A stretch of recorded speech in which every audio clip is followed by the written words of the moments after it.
दोस्तों नमस्कार, मेरा नाम है डी कुमार। नरेंद्र मोदी सरकार ने भारत की न्यायिक दंड प्रक्रिया में परिवर्तन करते हुए 313 बदलाव संसद में पटल पर रखे हैं।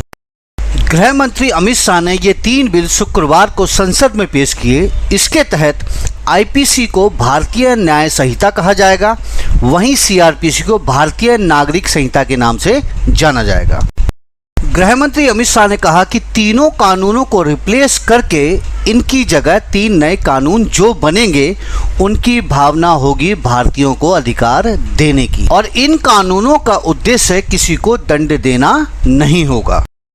इन तीनों विधेयकों की जानकारी देते हुए केंद्रीय गृह मंत्री अमित शाह ने कहा कि आज मैं जो 3 विधेयक एक साथ लेकर आया हूं, वे सभी पीएम मोदी के 5 प्रणों में से एक को पूरा करने वाले हैं।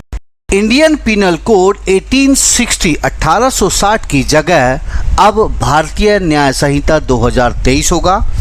क्रिमिनल प्रोसीजर कोड की जगह भारतीय नागरिक सुरक्षा संहिता 2023 होगा और इंडियन एविडेंस एक्ट 1872 की जगह भारतीय साक्ष्य अधिनियम प्रस्तावित होगा।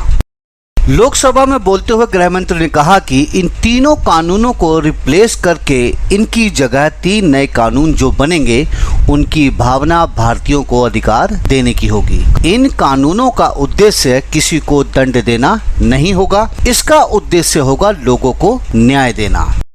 अमित शाह ने कहा कि 18 राज्यों, 6 केंद्र शासित प्रदेशों, भारत की सुप्रीम कोर्ट, 22 हाई कोर्ट्स, न्यायिक संस्थाओं, 142 सांसद और 270 विधायकों के अलावा जनता ने भी इन विधेयकों को लेकर सुझाव दिए हैं।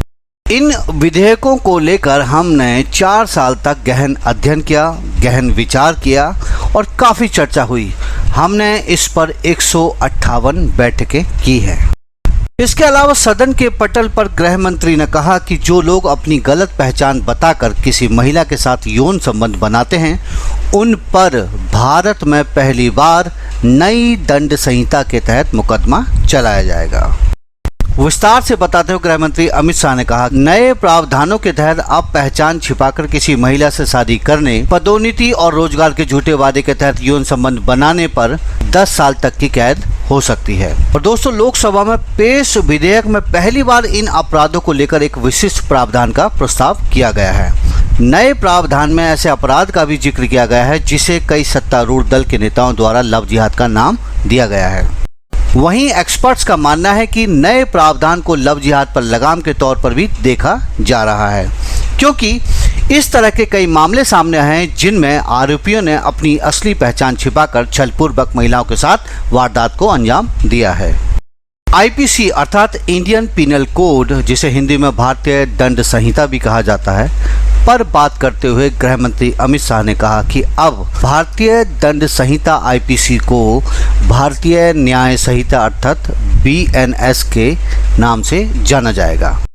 केंद्रीय गृह मंत्री ने कहा कि जो लोग अपनी गलत पहचान बताकर किसी महिला के साथ यौन संबंध बनाते हैं, उन पर भारत में पहली बार नई दंड संहिता के तहत मुकदमा चलाया जाएगा और उन्हें दंडित किया जाएगा।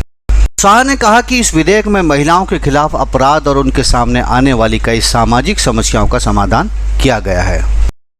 पहली बार शादी, रोजगार, पदोन्नति और झूठी पहचान के साथ किए गए झूठे वादे के तहत महिलाओं के साथ यौन संबंध बनाना अपराध की श्रेणी में आएगा। हालांकि कोर्ट उन मामलों को देखती है जिनमें ये दावा किया जाता है कि आरोपी ने शादी का झांसा देकर रेप किया है, लेकिन आईपीसी में इसके लिए कोई विशेष प्रावधान नहीं है।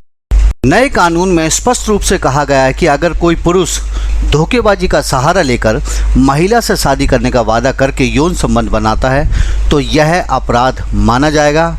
इसके अलावा पहचान छिपाने को धोखेबाज साधनों की परिभाषा में शामिल किया गया है।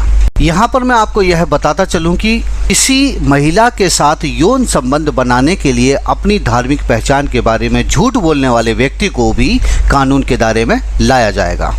इसके लिए सजा का प्रावधान किया गया है जो 10 साल तक की हो सकती है और व्यक्ति को जुर्माना भी देना होगा।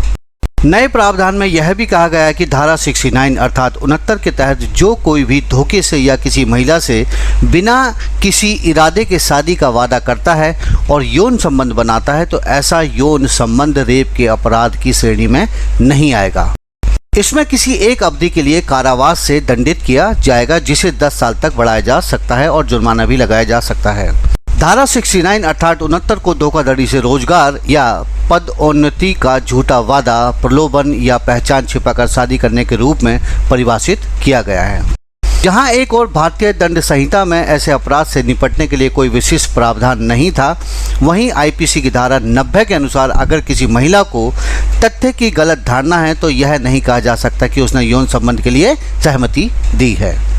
ऐसे कई मामले सामने आए हैं जहां महिलाएं सहमति से बने रिश्ते में शादी के वादे पर यौन संबंध बनाने के लिए सहमति देती हैं, या जिस व्यक्ति के साथ वे रिश्ते में हैं उसकी उम्र, वैवाहिक स्थिति या अन्य पहचान के बारे में उन्हें धोखा दिया गया है। इसके साथ ही ऐसे मामले भी सामने आए हैं जहां आरोपियों ने अपने धर्म और पहचान के बारे में झूठ बोला है। ऐसी स्थिति में यौन संबंध के लिए सहमति दिए जाने के भी दावे किए गए हैं। So friends, say rest in peace to IPC, CrPC and Indian Evidence Act. तैयार हो जाइए नए कानूनों को अपनाने के लिए।